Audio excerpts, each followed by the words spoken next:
So first thing we're gonna do, guys, this bracket is a passenger side bracket. This little ear coming off the bracket always faces the rear of the truck. Gusset always faces the front. Put it all the way in until it touches the leaf spring mount bracket. We're gonna mark this hole. I'm gonna mark the hole that's up inside here.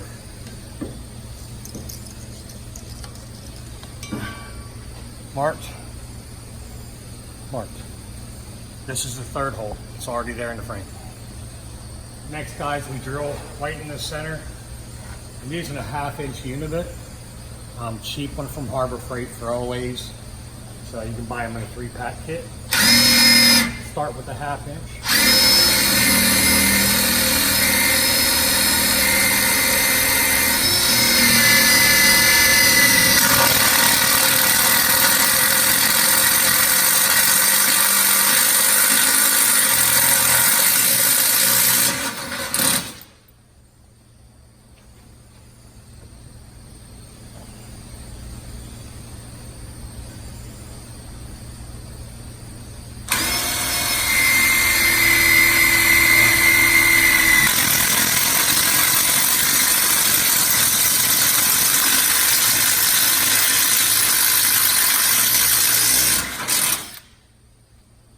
So that's the 1/2-inch hole. We're using a 1/2-inch hole, so it's actually going to be a little tight, so we're going to open it up. You can use a 3/4-inch unibit, but we're not going to go 3/4. We're going to go to about 5/8.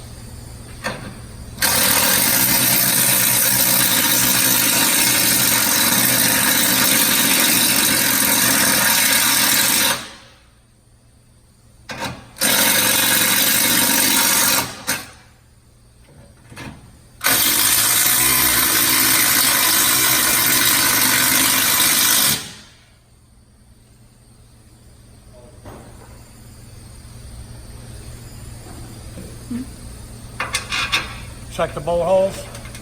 Got a little bit of play. You don't want to fight them. This one's still a little tight, but I think it's manageable. All right, guys. So in your kit, you have 2 nut retaining brackets like this. They're 2 opposite sides. This one is for the passenger. We're going to go in through this hole right here in the frame. Fish it back. Get it up in there like that. Lay it flat. Line the holes up.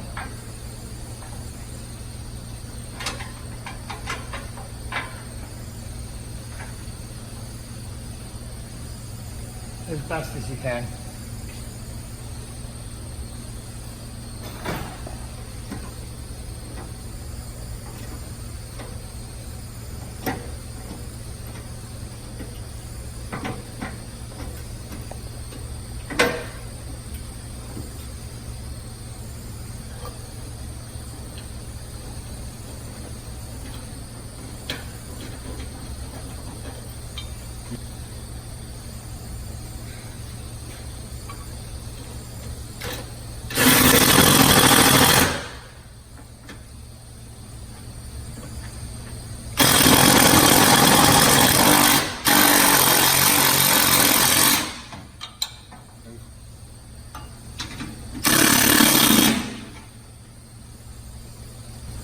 All right, next bracket is this one.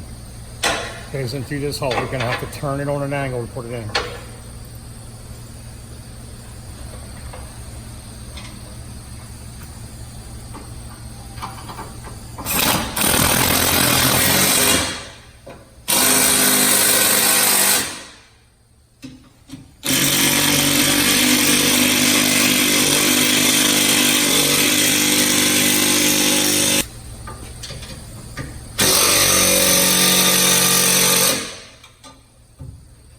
Bolted in.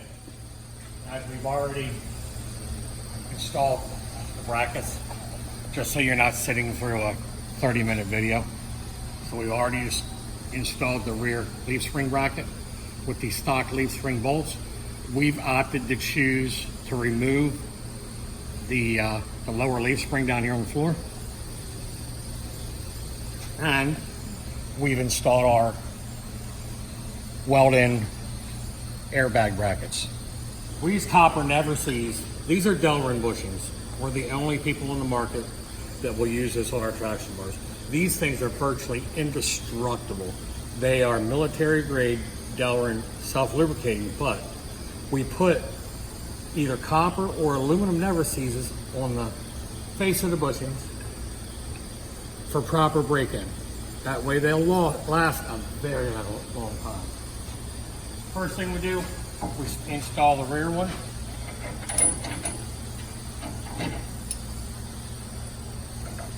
Make sure you put it in like this. That way if you got a super wide set of tires or something, you can always still access it. Now we're going to slide it up to the front.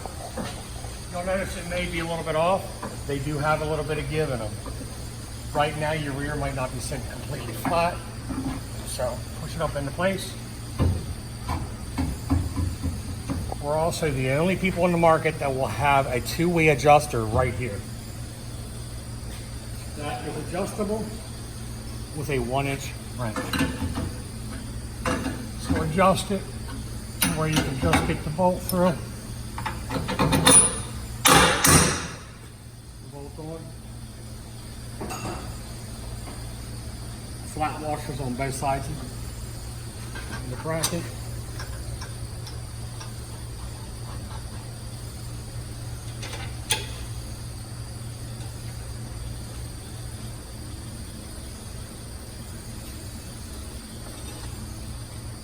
Three-quarter-inch socket, three-quarter-inch wrench.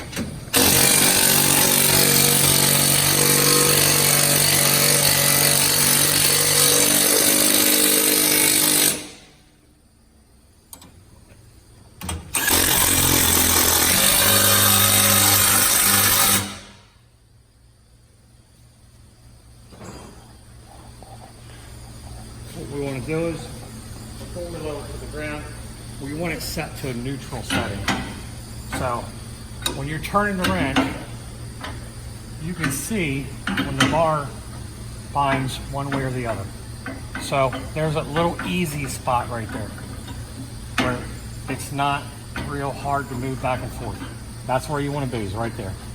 When you lower to the ground, don't tighten the jam nuts all the way up.